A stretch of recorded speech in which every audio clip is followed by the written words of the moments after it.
Hi there, and welcome to the Gerry Anderson channel. I'm Ross Arrowsmith, and today we're continuing our deep dive behind the scenes of UFO with archive interviews from both cast and crew. Last week we discovered how Ed Bishop went from laborious brickwork to landing the role of Straker in one afternoon, whilst David Lane recounted how nervous live-action directing made him feel. Commander Straker ended up as such a good character thanks to Ed Bishop's portrayal, it's no surprise the writers expanded him well beyond the original concept. Well, I must tell you that the original concept of the character was he was to be sitting in the office. He was a hard-ass guy who drove other people, who goosed the plot along, if you like. Because you always had to cut to the boardroom and have a guy pointing at the podium. Now they're over here, we got to get over there, get these guys over here. Cut to the guys doing it.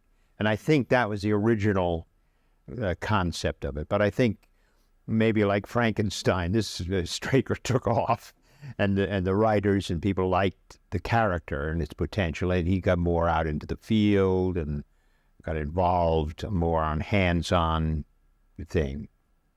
But the original concept was that he was to be the hard ass of the office.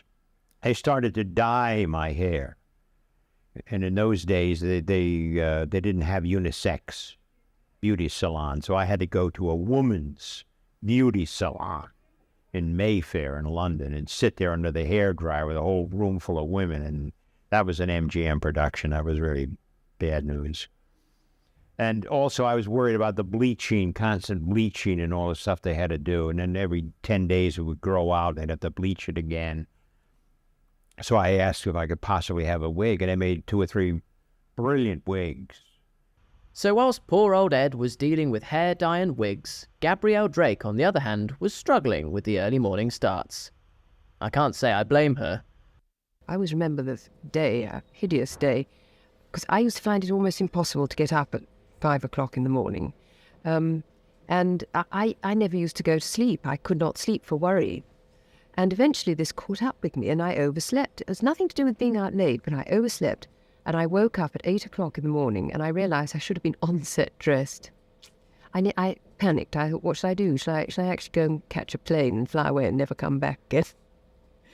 But I didn't. I plucked up my courage. I got into my car and I drove to Pinewood, and I arrived in a terrible state, long faces all around. Gerry had a long face. But then he was absolutely charming, and he laughed, and he sent me a very funny card, and he was so sweet and generous about it. I think he realised that it wasn't deliberate. I was in such a state. Director Ken Turner, promoted from directing Supermarionation puppets, also experienced some challenges working on the show.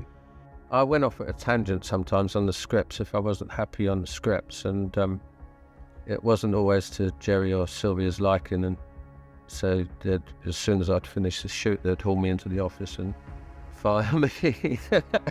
But when they started putting the thing together, they might see a little bit more into it then, and they'd decide to bring you back because there was a little bit more to the film than they first thought. So that was quite nice to be able to, first and foremost, be fired for wanting to do something that you felt was right, and secondly, it was equally nice to be asked back. So, and of course, Gerry was not too proud enough to do that, or not too proud to do that. UFO enjoyed exposure all over the world, and for the cast, this meant a mixed bag of recognition, particularly for Ed Bishop. I went in, I had an operation on my eye, and I had a black patch over one eye, and I had a fedora, and I had a trench coat with the collar up, and I was driving, I pulled in to get some gas, and I was signing the credit slip. And the guy said to me, he says, "You're that guy, Ed Bishop, aren't you, from UFO?" And I said, "Jesus, you got to win the prize, pal." And there are other people who you want to be recognized. You meet a director for a job. You say, "Well, I was in UFO." He said, "Oh, well, what did you do in that?" I said, "For Christ's sake, where have you been?"